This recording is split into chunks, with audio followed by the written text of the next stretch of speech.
एक ऐसा मंदिर जहाँ हर तरफ खून ही खून है, जहाँ 10 तांत्रिक देवियाँ बसती हैं और हजारों तांत्रिक साधना करते हैं, जहाँ देवी की योनि स्थापित है और जहाँ हर साल जून के महीने में देवी की मेंस्ट्रुअल साइकिल आती है। ये है दुनिया की सबसे पुरानी और सबसे ऊंची शक्तिपीठों में से एक कामाख्या महासिद्ध पीठ, यानी कामाख्या देवी मंदिर, जो कि हजारों साल पुराना है। ऐसा माना जाता है कि देवी सती की मृत्यु के बाद शिव जी बहुत दुखी हो गए थे।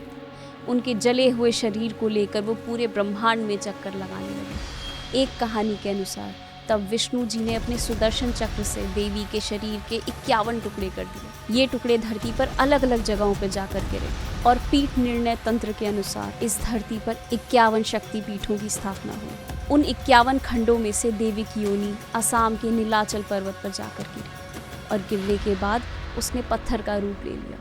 इसी में माँ कामाख्या का वास है। कालिका पुराण के अनुसार देवी के शरीर के टुकड़े हो जाने के बाद शिव जी अपनी पत्नी की मृत्यु का शोक मनाने के लिए ब्रह्मपुत्र नदी के बीच बने एक टापू पर योग समाधि में लीन हो गए।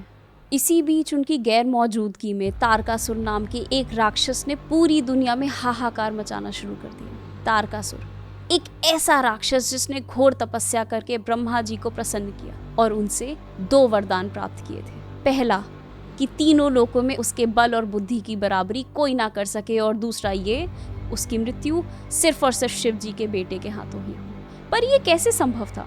देवी सती की मृत्यु के बाद शिव जी ध्यान में लीन थे और इधर तारकासुर का कहर बढ़ता जा रहा था। उसने वरदान का फायदा उठाकर स्वर्ग लोक पर कब्जा कर लिया, देवताओं को बाहर कर दिया और अपने आप को नया इंद्र घोषित कर दिया। सभी देवी देवताओं ने हार मान ली और अब तारकासुर को हराने के लिए एक ही रास्ता बचा था, शिव जी की तपस्या को भंग करना। लेकिन ऐसा करने पर शिव जी के क्रोध का नतीजा क्या होगा, ये सोचकर सभी डरकर पीछे हट गए। आखिरकार शिव जी का ध्यान तोड़ने की जिम्मेदारी कामदेव को मिली। कामदेव ने शिव जी पर एक फूलों का तीर चलाया, जिससे उनका ध्यान टूट गया। शिव जी बहुत क्रोधित हुए। उनकी तीसरी आंख खुल गई और उन्होंने क्रोध में आकर कामदेव को भस्म कर दिया।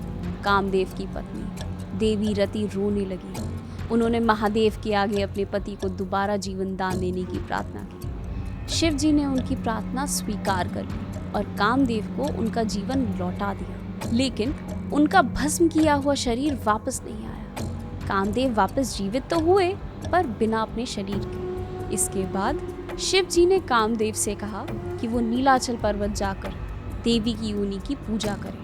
कामदेव और रति ने सच्चे मन से देवी की सेवा की और कामदेव को उनका शरीर वापस मिल गया, जिसके बाद कामदेव ने वहां मंदिर का निर्माण कर दिया। इस कहानी के अनुसार यही कारण है कि इस मंदिर को कामाख्या मंदिर के नाम से जाना जाता है। इसी के साथ जिस टापू पर शिव जी तपस्या कर रहे थे, ब्रह्मपुत्र नदी के बीच बना वो टापू आज भी वहां मौजूद है, जिसकी चोटी पर भैरव बाबा का मंदिर है।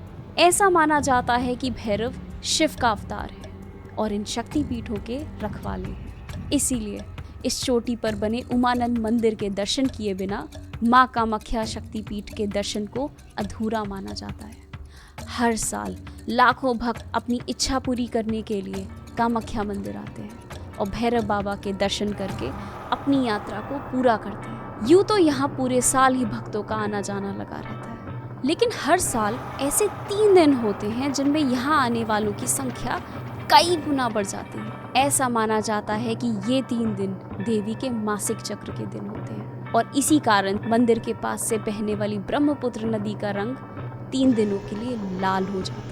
इसी को सेलिब्रेट करने के लिए हर साल जून के महीने में 3 दिनों के लिए अम्बुबाची मेले का आयोजन किया जाता है और इस दौरान मंदिर का दरवाज़ा भक्तों के लिए बंद कर दिया जाता है। द्वार बंद करने से पहले मंदिर के ज़मीन पर एक सफ़ेद रंग का कपड़ा बिछाया जाता है। जब 3 दिनों बाद द्वार खोले जाते हैं तो ये सफ़ेद कपड़ा पूरी तरह से गीला और लाल हो चुका होता है। इस कपड़े को अम्बुबाची वस्त्र कहते हैं, जिसके टुकड़े टुकड़े करके भक्तों को प्रसाद के रूप में दिया जाता है। लोगों के हिसाब से ये कपड़ा देवी माँ का आशीर्वाद होता है और लोग इसे अपने घरों में पूजा स्थल पर रखते हैं, जिससे माँ कामाख्या की कृपा उन पर बनी रहे। लेकिन जब मंदिर 3 दिनों के लिए बंद हो जाता है तो भक्त यहाँ किस लिए आते हैं? इसके पीछे का कारण है कि इन 3 दिनों का सिग्निफिकेंस सिर्फ देवी के मेंस्ट्रुअल साइकिल से नहीं बल्कि तंत्र से भी जुड़ा हुआ है। दुनिया के 51 शक्तिपीठों में से 4 शक्तिपीठ ऐसे हैं जहां सदियों से तंत्र साधना की जाती है। ये मंदिर उन्हीं 4 तंत्र पीठों में से एक है। यहाँ 10 महाविद्याएं बसती हैं। तांत्रिक ट्रेडिशन के मुताबिक ये 10 महाविद्याएं देवी शक्ति के 10 रूप हैं। तांत्रिक और योगी तंत्र साधना करते वक्त इनकी पूजा करते हैं और अलग अलग तांत्रिक सिद्धियों को हासिल करते हैं। और यही कारण है कि अंबुबाची के मेले में हजारों तांत्रिक और अघोरी भी आते हैं। तांत्रिक साधुओं और अघोरियों के लिए ये मेला इतना भव्य होता है कि कई ऐसे साधु जो पूरे साल दुनिया से दूर कहीं अकेले में साधना करते हैं वो भी इस मेले में आकर शामिल होते हैं। इस सब की वजह से इन 3 दिनों में मंदिर के वातावरण में एक अलग ही एनर्जी होती है। ये तांत्रिक और अघोरी अपनी ताकत को बढ़ाने के लिए देवी माँ की पूजा करते हैं। और तो और ये साधु यहाँ आने के बाद काले जादू का खात्मा करने के लिए और भूत प्रेत और काली आत्माओं को भगाने के लिए एक खास पूजा भी करते हैं। काली शक्तियों के साए में रह रहे लोगों की परेशानियों को खत्म करने के लिए इस पूजा में कई सारे रिचुअल्स होते हैं, जिनमें से एक है जानवरों की बलि देना। यहाँ कई जानवर जैसे कबूतर, भैंसे, बकरों की बलि दी जाती है। इसलिए मंदिर के परिसर में जमीन पर हर तरफ खून ही खून दिखाई देता है। लेकिन यहाँ पर मादा जानवर यानी फीमेल एनिमल्स की बलि चढ़ाना सख्त मना है। इन्हीं सैक्रिफाइस के रिचुअल्स को देखने के लिए इस मंदिर में एक अलग जगह बनाई गई है। लोग कोशिश करते हैं कि वो अपनी आंखों के सामने इन जानवरों का सर कटते हुए देख सके, क्योंकि यहाँ की मान्यता के हिसाब से जो देवी माँ के लिए बलि पर चढ़ाए गए जानवरों का सर कटते हुए देखता है वो पूरे साल सुखी और स्वस्थ रहता है। और तो और काले जादू और तंत्र के अलावा यहाँ पर वशीकरण पूजा भी की जाती है। माना जाता है कि इस पूजा से आप किसी के भी दिमाग को अपने वश में कर सकते हैं और उससे जो चाहे वो करवा सकते हैं। सिर्फ यही नहीं, इस मंदिर से इकट्ठा किए गए पत्थरों को कामिया सिंदूर के नाम से बेचा जाता है, जिसे वशीकरण सिंदूर भी कहते हैं। माना जाता है कि इस सिंदूर में लोगों के दिमाग को वश में करने की ताकत होती है। लेकिन इस मंदिर की सबसे अनोखी बात यह है कि यहाँ मूर्ति की पूजा नहीं होती। हालांकि पूरे मंदिर परिसर में कई देवी देवताओं की मूर्तियां हैं, पर मंदिर के मुख्य गर्भगृह में कोई मूर्ति नहीं है। यहाँ योनि के आकार का एक पत्थर है जिसकी पूजा की जाती है। इस योनि कुंड से हर समय पानी बहता रहता है, जिसका सोर्स आज तक कोई ढूंढ नहीं पाया। अंबुबाची वस्त्र के अलावा ये पानी भी भक्तों को प्रसाद के रूप में दिया जाता है।